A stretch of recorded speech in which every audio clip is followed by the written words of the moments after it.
Hi. Hi everyone, this is Abel and Priscilla, and today we are going to talk about communication and conflict resolution. And we are going to start by the introduction, whereby sometimes we forget where we come from when we communicate. Before we got married, we used to communicate with letters, we used to communicate with text, we used to communicate with phone, and we are fond of each other during that time.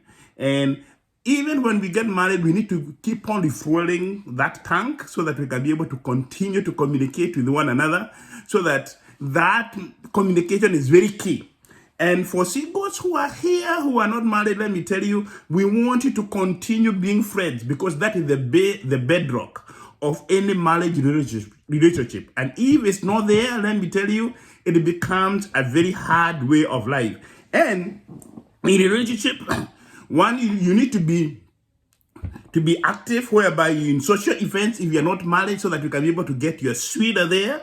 And always good, put God first, so that God can be able to lead you to the next, if you're going to get into any relationship. And with that, let me tell you, it's gonna be better.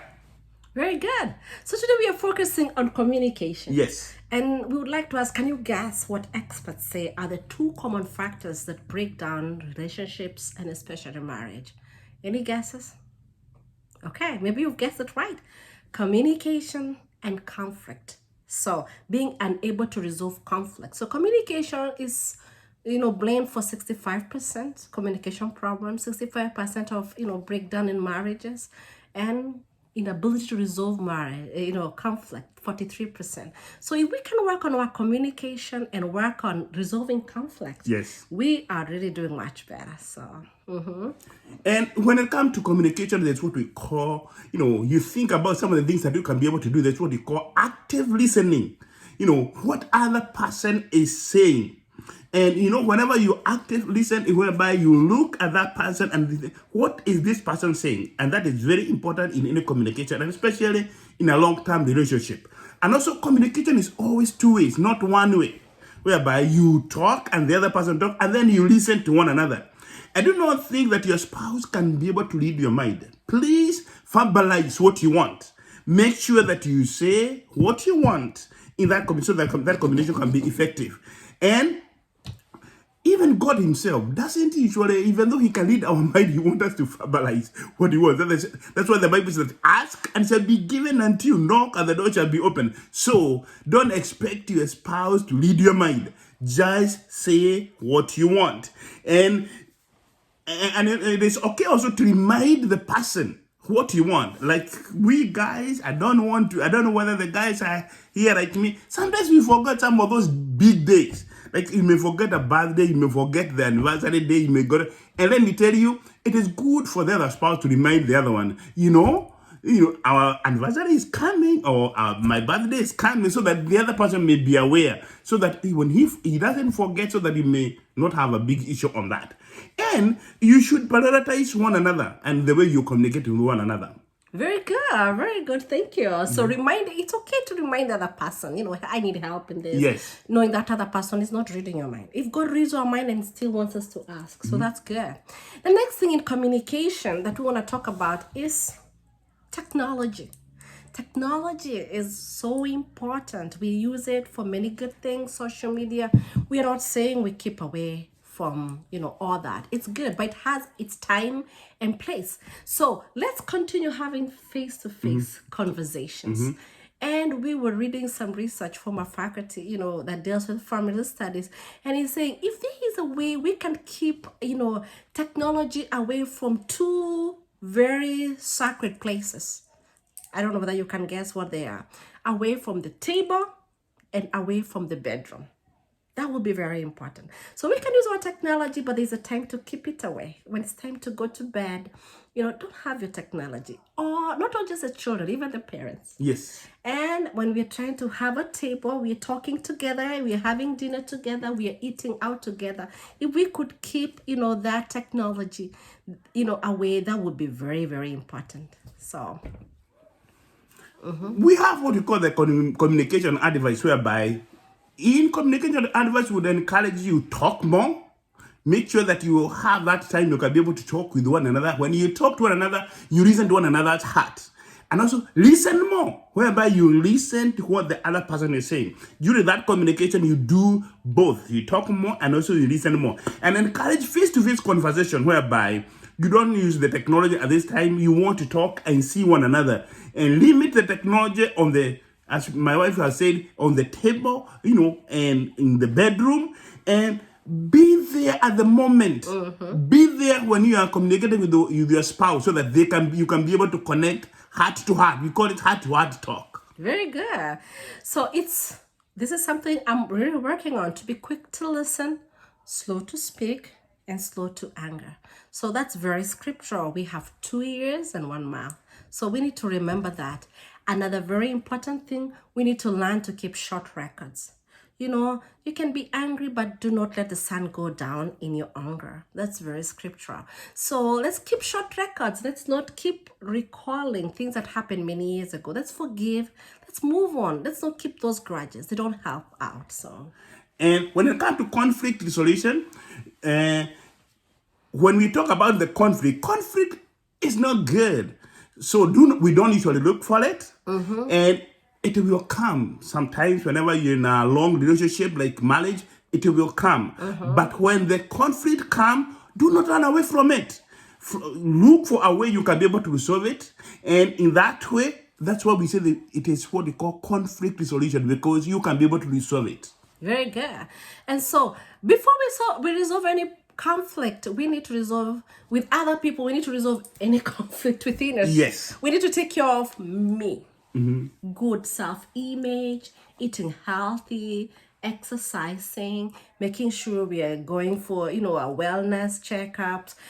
We are taking care of us. We're going out in the, air, in the natural, doing walks, making sure we are happy in of ourselves, because we don't want, if we have inner conflict, we're not healthy inside, then we become a problem. Let's make sure we cannot give what we don't have. So if we have love, we love ourselves, self-love, compassion, then we can have that. We can be able to give that to our spouses, to our significant others. So that's very important. Yeah.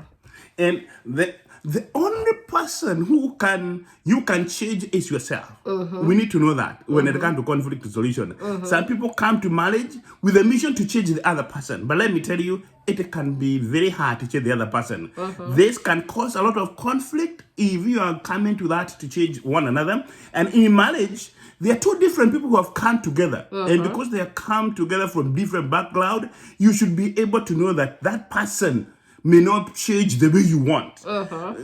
Like me and my wife, we were so different in so many areas. Yes. But we came to know one another, and we are still learning one another. But let me tell you, it is good to know that you can change yourself so that you can be able to feed the other person better. Very good. So the base of conflict resolution is that we be the change that we want to see in the world or even in our marriage. So when you work out on changing yourself, that's very, very important. However, we're going to talk about 4 steps of resolving conflict. We're going to go through them very briefly. And so they're going to be avoiding, competing, accommodating, and resolving collaboratively. We're going to start with some people resolve conflict by avoiding. So there's conflict. Don't look for conflict. It's not good. But when it comes, we need to resolve it. Yes. And we're going to end up with the right way to do it. So some people avoid it and they give a silent treatment or pretend there's no conflict. It's like, in African culture, sometimes we do that. But we can be like the proverbial ostrich that hid its head under the sand saying there's no fire. That did not put off the fire. So please, let's not withdraw from conflict. Let's not look for it. But when it comes, let's resolve it. So another way that people usually resolve the conflict is whereby winning or competing, where some people usually resolve the conflict by winning or competing, whereby you compete with your spouse. And this is not like what we call a winning conflict, whereby you are assertive, you want to make the other person look bad, and they pursue their agenda at the expense of the other, whereby you want to make sure that the other person look bad. And competition or winning, it is not our main goal. It can be very good in business world, but when it comes to marriage, we need to make sure that both of us win. Yes. Whereby you and the other powers, as you come out of it, you know that both of you have come better people. That's amazing. So when you win, I win. Yes. We are both in the winning team. Yes. That's very important. Another way people solve conflict is through yielding and compromise. It's good to some extent, but when it comes to major life decisions, probably you have to be careful in this. So we call it accommodating, yielding, compromising. So one of the person in the marriage could be more accommodating, has a more milder personality, and so there could be a dominating personality, and the person always, is the conflict is always resolved their way, and the one person always yields, and then you think the conflict is resolved. So it could be a fake peace. We don't want that peace. That's not true, because that person that keeps yielding, they can start, harboring, resentment.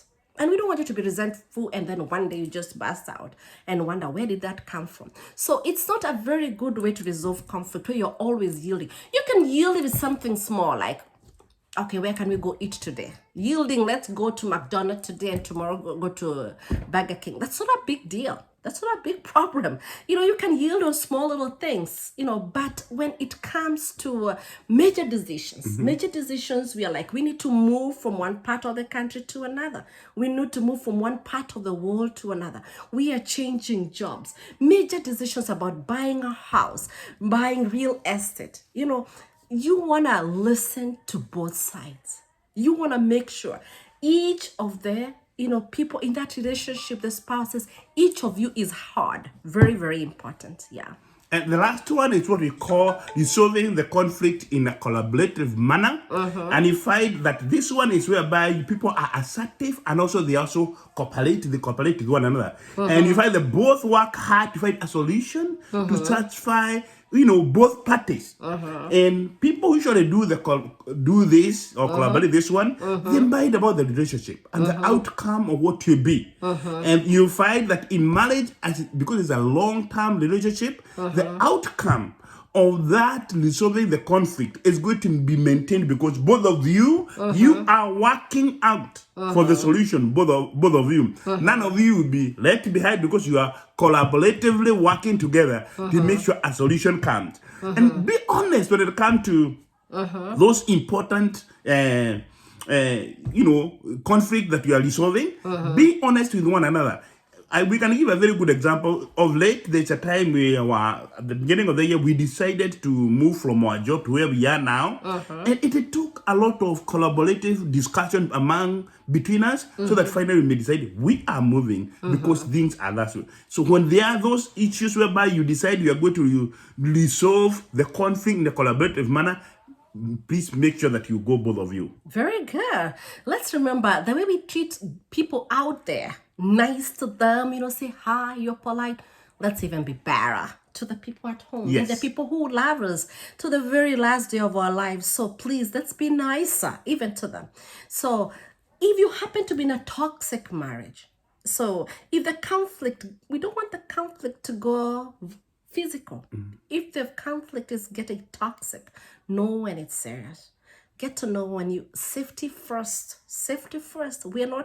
We can try to save the marriage, but if you're not safe as an individual, we want to save, we want the individual safe first.